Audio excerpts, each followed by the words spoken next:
Adult Writers Club. Today we're going to be talking about common character mistakes, specifically the top 10 that I think are the absolute worst. If you have any others, feel free to pop them in the comments, because I am always willing to discuss common character mistakes and things like that with people and talk about how to fix them. So if you feel that you have run into common character mistakes and you're wondering how to fix them, great. We're going to talk about the common character mistakes and how to fix them and how to avoid them today. First one. This is a pretty basic one, but that's why we're starting with it as the first one. The names of the side character and the main character are too similar. Or even the villain and the main character, or anyone else in the story that plays a remotely big role. The reason why is because of the fact that it will be easy to get things tripped up. You can almost get away with this if the names are very similar and you introduce one of the characters like 12 chapters in. Then it's very clear they already know who the other person is, so it's kind of easy to introduce a new character with a similar name. That is the only time you can kind of get away with it. However, 90% of the time you don't want to name them something similar. You don't want to have Melanie and Melody. No, that is going to easily get characters confused. Having a Melanie and a Melody, you're just going to constantly be like, who's what? Or if you have something similar with male and female names, where you have a basic gender neutral name, Stacy, and then you have someone else named, I don't know, Stace. Too similar. If you have them too similar, then your reader is going to get confused as to who's talking when and who's doing what, and ultimately you don't want readers confused. Confused readers put the book down. And if you don't want them to put the book down, best way to avoid that is having drastically different names. Now, when I say drastically, I don't mean like one is Adam and the other is Zimbabwe, but like you don't have to do something insane. But at the same time, you could have, I don't know, a very classic name, Clara, and then Ben. Those are two very different names. However, if you did Claire and Clark, woo, still too close. If you say them out loud and could easily get them mistaken in a conversation in a loud room for the other one, it's too similar. Alright, the next one is cardboard cutouts. Now, this is basically any flat character that does not actually serve a purpose. Flat characters can serve a purpose. Stick with me here. Flat characters can serve a purpose of having a backdrop for the main character to lean on. And by that I mean if they are a specifically different person, and you're trying not to have them be rounded. The whole point of them showing up is to show how different the main character is from normal people, or whatever it is, or whatever you're trying to show the difference of. That can be helpful, but the problem with the cardboard cutout is that they cannot be a major player. They have to be someone who shows up, demonstrates the difference between the main character and them as a foil character that's flat, and then leaves. Never see them again. The reason why is because of the fact that if you have a flat character that's constantly reoccurring, the readers are going to slowly start feeling their flatness, and they're going to start feeling like they're not real, and that's going to break the illusion of your fiction. You want to make sure that they believe that these characters are real characters and are real people. And the best way to do that is to have full, well-rounded characters for everyone, including your side characters. Treat everyone like they are the main character, because in their own minds they are. And that is the best way to do that with side characters, to avoid that. Or, like I said with the cardboard cutout, you have them pop up once to show a stark difference, and then they disappear. A good example of that is Lavender Brown from Harry Potter. She shows up to date Ron, show the differences between her and Hermione, and spark a conflict between Ron and Hermione, showing that they like each other, and then that's it, she leaves. She has no other purpose. She is a complete cardboard cutout character, but she does serve that purpose, that singular purpose. However, she doesn't reappear again and play a major role. If she did, she would have to have a more fleshed out background. Alright, the next one is that the character follows the plot points exactly, with no resistance, but also no motive. I don't know about you, but life doesn't always go the way we plan it. We're not constantly like, oh joy, this terrible thing happened to me, I'm moving right on. No, generally it sucks. And so you're going to have that resistance to the plot points, and resistance to wanting to do things that are hard and things that cause growth. You're going to have need for a motive, most importantly of all. For example, are they trying to save their friends? Are they trying to save their family? Are they trying to prove that they are better than what other people said of them? Like, what is driving them? It can't just be, I will do whatever you say, author. That's a flat character sign right there. You can't have them with no motive. A character with no motive is absolutely flat. I don't care how much you know about them. I don't care how much you've written about them. If they have no motive for doing what they're doing, they're flat. They need to follow the plot because they have to or because they want to, not because they can. They just do. They need to have a motive, whether it's by force or by voluntary means, in which case you need to explain why they're volunteering to do this. Why do they care? Next one is being too powerful.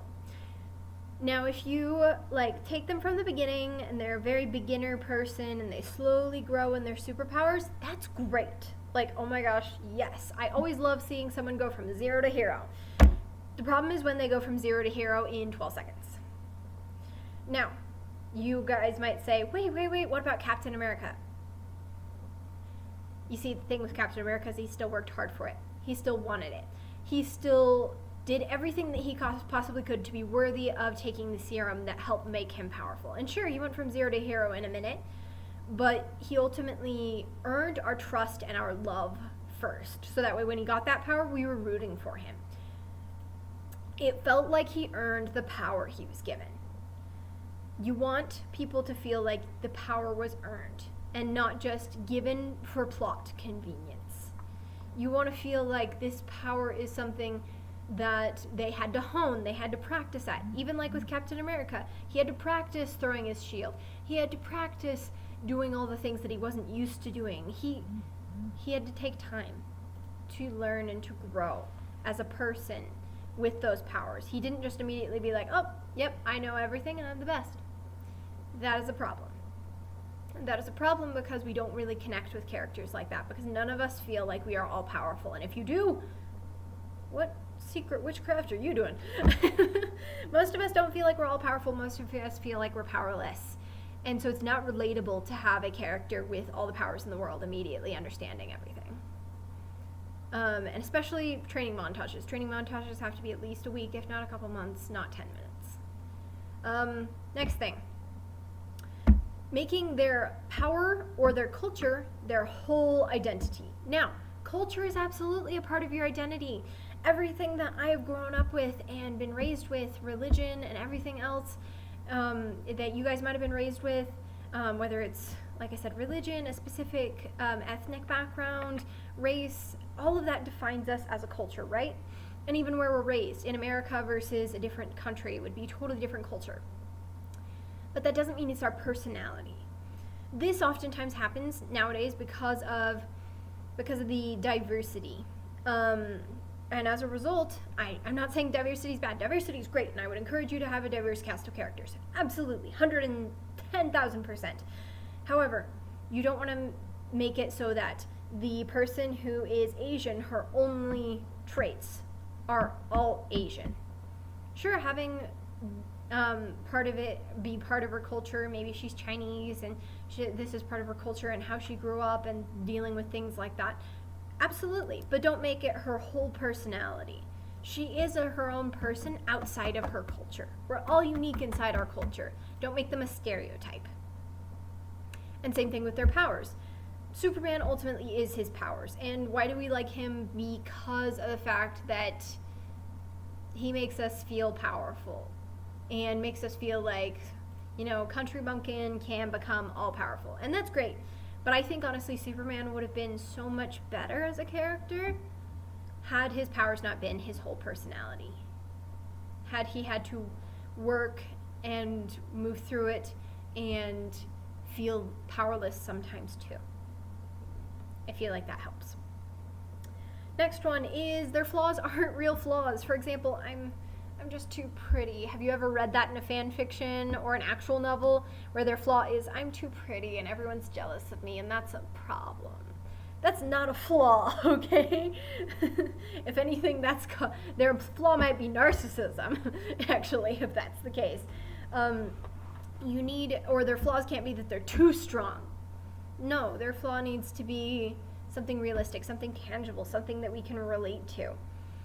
Something that is actually feels like a flaw rather than feeling like a strength that they're just downplaying. Next is that they are too much like yourself. Now, the reason I say that is because A, the readers are going to figure it out. The second they see the back cover and then realize that your description is almost identical or that your name is almost identical, they're going to figure it out. And that's going to break the illusion a little bit for them. Second, it puts you at risk for creating a Marty Stu or a Mary Sue, because we all want to be powerful, right? Like I said before, we all want that powerfulness. However, it means that you're more likely as a person to write your character in the way you always wish you were, which means that you're going to ignore all your flaws and make you the perfect person. And unfortunately, we're not. So that's another problem, is that you tend to run into issues with wanting to make this character perfect because you wish you were that person. And that ultimately makes the reader, again, not relate to them. Next one is falling in love with a toxic person when toxicity is obvious. Now, I will say, it's easy to fall in love with a toxic person who masks. Absolutely, there are people who mask out there. I'm not saying that's not a thing. However, there are people who write stories where the romance and the romantic interest is obviously a complete abusive person, and everyone tells them to get out, but they just keep saying, oh, they'll change, they'll change, they'll change. Sure, yes, that is a thing that people do, but ultimately you need to have a reason why they're stuck in this they'll change thing. You can't just have it be, oh, but they will change, and then see, they did. I'm sorry, this is a trope I really don't like.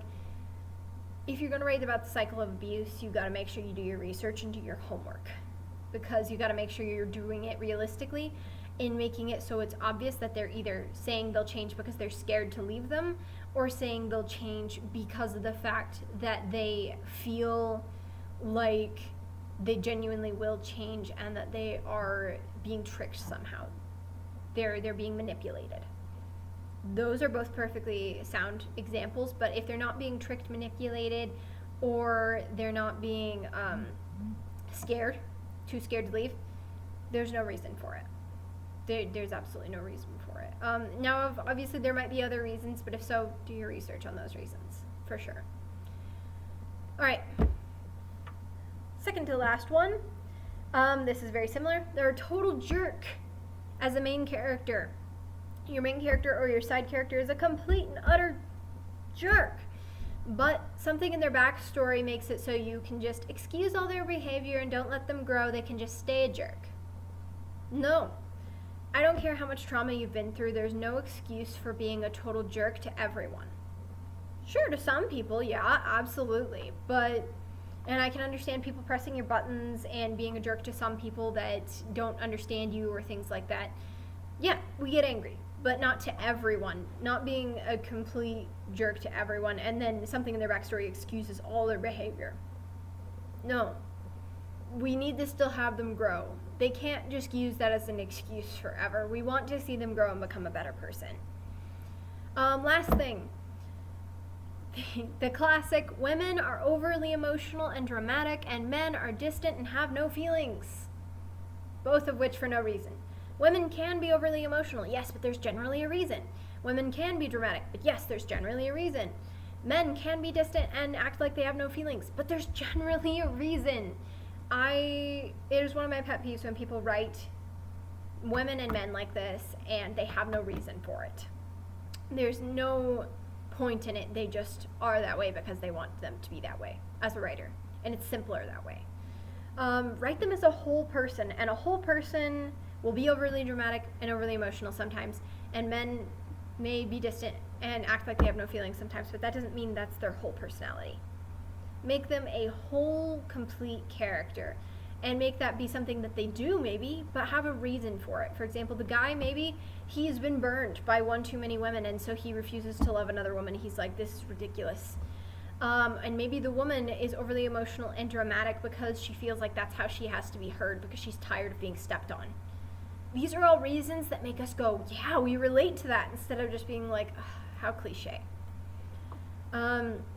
Thank you so much for watching and listening to my video. Remember, again, the last Thursday of every month we have our Writers Club meeting for Adult Writers Club. So this next upcoming month of August is going to be August 31st. So see you from 8 to 9 p.m. on August 31st. Thanks.